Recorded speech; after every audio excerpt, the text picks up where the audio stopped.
حضور صلی اللہ علیہ وسلم نے عائشہ سے فرمایا کہ عائشہ اگر آخرت میں میرے ساتھ رہنا ہے تو 3 باتوں کا اہتمام کرنا۔ اللہ کے نبی کو سب سے زیادہ محبت حضرت عائشہ سے تھی۔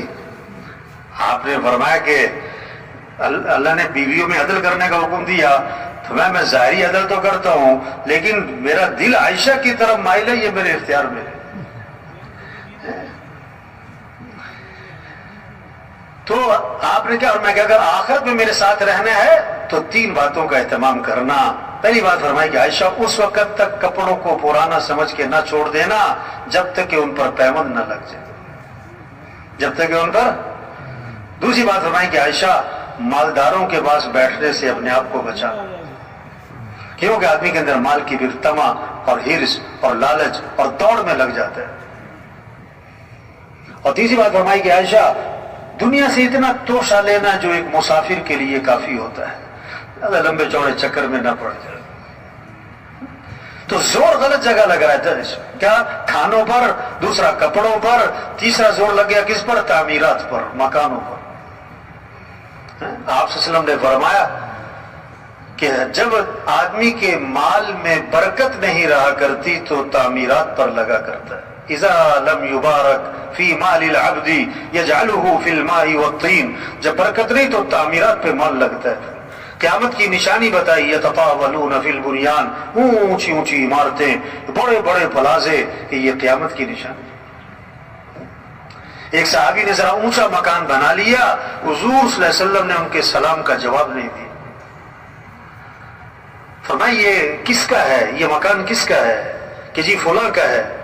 آپ خاموش ہو گئے، اور حدیث کے الفاظ ہیں فحملها فی نفسہ، لیکن آپ نے اس بات کو اپنے دل میں رکھا کہ اچھا ایسے مکان بنانے شروع کیے۔ کچھ دنوں بعد وہ صاحب خانہ حاضر خدمت ہوئے، آپ کو سلام کیا، فاعرض عنہ، آپ نے اعراض فرمایا، پھر سلام کیا، پھر اعراض فرمایا۔ صحابہ سے پوچھا حضور میرے سلام کا جواب نہیں دے رہے، بتایا کہ تمہارے گھر کے پاس سے گزرے تھے، پوچھ رہے تھے کس کا ہے۔ سمجھ گئے کہ اللہ کے نبی کو میرا گھر پسند نہیں آیا، فہدمها حتی سواها بالارض، گرا دیا حتیٰ کہ زمین کے برابر کر دی۔ دوبارہ آپ کا گزر ہوا، فرمایا ما فعلت القبہ، وہ قبہ نما مکان تھا کیا بنا؟ تو صحابہ نے آپ کو ساری بات سنائی، اس پر آپ نے فرمایا کل بناء وبال على صاحبه الا مالا، ہر تعمیر کرنے والے پر وبال کا باعث بنے گی سوائے اس تعمیر کے جو ضرورت کی ہو، سوائے اس تعمیر کے جو ضرورت کی ہو۔ تو زور غلط جگہ لگ گیا نا، کھانوں پر، کپڑوں پر، مکان پر، اور چوتھا زور لگ گیا شادیوں پر۔ کس پر زور لگ رہا ہے؟ 2 سال تیاری، 3 سال تیاری، یہ بھی ہونا چاہیے۔ شادی کے موقع پہ ایک فہرست بناتے ہیں لوگ، یہ بھی کرنا ہے، یہ بھی کرنا ہے، یہ بھی ہونا ہے، یوں بھی کرنا ہے، وہ بھی کرنا ہے۔ ان سے پوچھو بھئی یہ سب کچھ کیوں کرنا ہے؟ ان کا جواب پتہ کیا ہوتا ہے؟ کہ یہ سب کچھ کرنا پڑتا ہے، یہ جواب ہے، نہ گزر نہ پاؤں۔ ان سے پوچھو یہ سب کچھ کیوں کرنا پڑتا ہے تو اس کا بہت خوبصورت جواب دیتے ہیں، آپ کو پتہ نہیں ہے کرنا پڑتا ہے، آپ کو پتہ نہیں ہے کرنا پڑتا ہے۔ شریعت کا مزاج شادی سادی، سستی، آسان، جلدی۔ اللہ کے نبی نے فرمایا برکت والا نکاح وہ ہے جس میں کم سے کم مشقت ہو، کم سے کم خرچ۔ شادی میں 2 چیزیں، نکاح اور ولیمہ۔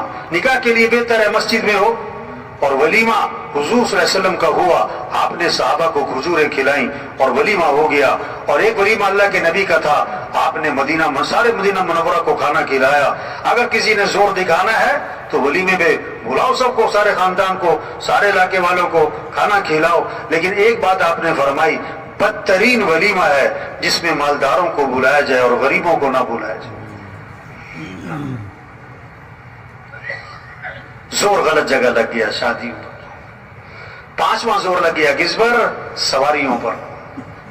5واں زور سواری پر لگ گیا۔ صحابہ کا ایک سفر ایسا تھا پاؤں میں جوتا بھی نہ تھا، ننگے پاؤں، یعنی پورا لشکر کے اکثر لوگ پاؤں ننگے پاؤں، اور وہاں کون سو کی سڑکیں بنی ہوئی تھیں، ایسا پتھریلی زمین، پاؤں زخمی ہو رہے تھے تو کپڑے پھاڑ پھاڑ پاؤں پہ لپیٹے، اس کا نام بنا غزوہ ذات الرقاع۔ تبلیغ کیا ہے، اجتماع کس لیے بھائی؟ ہم اپنی حیثیت کو پہچانیں، اپنے کام کو، ذمہ داری کو، زندگی کے مقصد کو، صلاحیت کہاں لگانی ہے۔ یہ 5 ضرورتیں ہیں، اس کو سادگی پر لائیں۔ کھانا، لباس، مکان، شادی، سواری، بقدر ضرورت۔ اصل جو زور لگے، ہمارا صلاحیت لگے، وہ کس پر؟ اللہ کا دین دنیا میں چمک جائے، اللہ کا کلمہ بلند ہو جائے، سارے انسانوں کو ہدایت مل جائے۔ ہم مسلمان ہیں، مسلمان، اور اسلام چمکے گا تو مسلمان چمکے گا۔ اسلام کو عزت ملے گی تو مسلمان کو عزت ملے گی۔ ہم دکاندار بعد میں، زمیندار بعد میں، افسر بعد میں، وکیل جج بعد میں، ایس پی صاحب ایم پی اے صاحب بعد میں، پہلے ہم مسلمان ہیں۔ اور وزیر اعظم ہونا بڑی بات نہیں ہے، مسلمان ہونا یہ بڑی بات ہے۔ ہماری صلاحیت دکان پر بعد میں لگے گی، دفتر میں بعد میں لگے گی، کاروبار پہ بعد میں لگے گی، اور ڈگریوں پہ بعد میں لگے گی۔ پہلے ہم مسلمان ہیں، پہلے ہماری قوت لگے گی اسلام پر۔ ہاں، حضرت عمر رضی اللہ عنہ جب شام میں داخل ہوئے تو حضرت ابو عبیدہ بن جراح رضی اللہ عنہ نے فرمایا کہ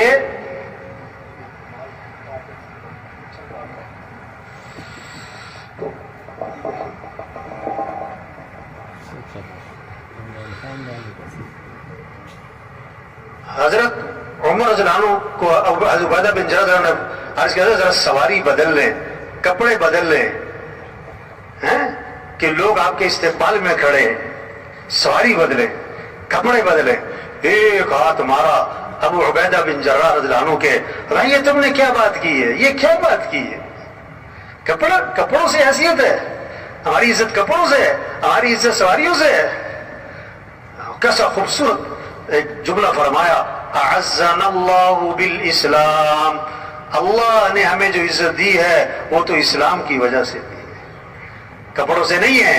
اور اگر ہم اسلام کو چھوڑیں گے، یہ جملہ سمجھنے کا ہے، سمجھانے کا ہے، یہ بات سمجھنے کی ہے، سمجھانے کی ہے۔ اگر ہم اسلام کو چھوڑیں گے، اللہ ہمیں ویسے ہی ذلیل کرے گا جیسے ہم پہلے ذلیل تھے۔ جب مسلمان اسلام کو چھوڑ دے گا، ذلیل ہو جائے گا، چاہے کتنی اچھی سواریاں ہوں، کتنے عہدے ہوں، کتنی ڈگریاں ہوں، کتنے اسباب ہوں، کتنا اسلحہ ہو، اگر اسلام زندگی سے نکلا تو مسلمان اللہ کی نگاہ سے گر جائے گا۔ اسلام چمک جائے۔ مولانا یاسر رحمۃ اللہ علیہ کے بارے میں سنا، تشکیل فرما رہے تھے تو ایک بوڑھے میواتی، ایسے ان پڑھ سیدھے سادے میواتیوں میں ایسی دینی سمجھ پیدا فرمائی، دینی شعور زندہ فرمایا۔ ایک میواتی، بوڑھا میواتی بیٹھا تھا، اس سے فرمانے لگے، ارے تو مسلمانوں کی عزت چاہے کہ نہ چاہے، تو مسلمانوں کی عزت چاہے کہ نہ چاہے؟ انہوں نے کہا، حضرت میں تو اسلام کی عزت چاہوں، میں تو اسلام کی عزت چاہوں، اسلام کو عزت ملے، اسلام چمک جائے۔ ہاں، ہم مسلمان ہیں، ہماری صلاحیت لگے کس پر؟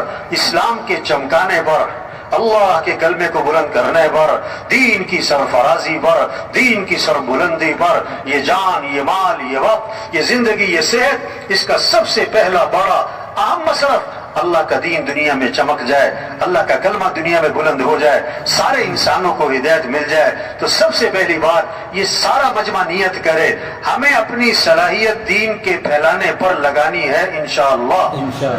ہاں، یہ جذبہ ہو، یہ عزم ہو۔ کہاں صلاحیت لگا دی پکڑ کے؟ پیسہ کمانے پر، دکان بنانے پر، 1 سے 2 دکان، 2 سے 4 دکان، لاکھ سے کروڑ، کروڑ سے، اس چکر میں زندگی لگا دی۔ توبہ توبہ توبہ، یہ ظلم ہوا۔ ظالم کی دعا قبول، ظالم کی دعا قبول نہیں ہوتی۔ آج امت ظلم پر ہے، جان غلط جگہ، مال غلط جگہ، قوت غلط جگہ، صلاحیت غلط جگہ لگ گئی۔ اس پر ہم اللہ سے معافی مانگیں۔ جو ہماری زندگی گزر گئی 30 سال، 40 سال، 50 سال، جو اللہ کے دین کے پھیلانے پر لگا تھی، اعلاء کلمت اللہ پر لگتی، اللہ کے دین کی سربلندی پر لگتی، وہ لگ گئی مال کمانے پر، خواہشات کے پورا کرنے پر۔ یہ ہم سے ظلم ہوا، اس پر ہم اللہ سے معافی مانگیں، اور جو بقیہ زندگی ہے اس کے بارے میں عزم کریں، اس کو دین کے پھیلانے پر لگائیں گے انشاءاللہ۔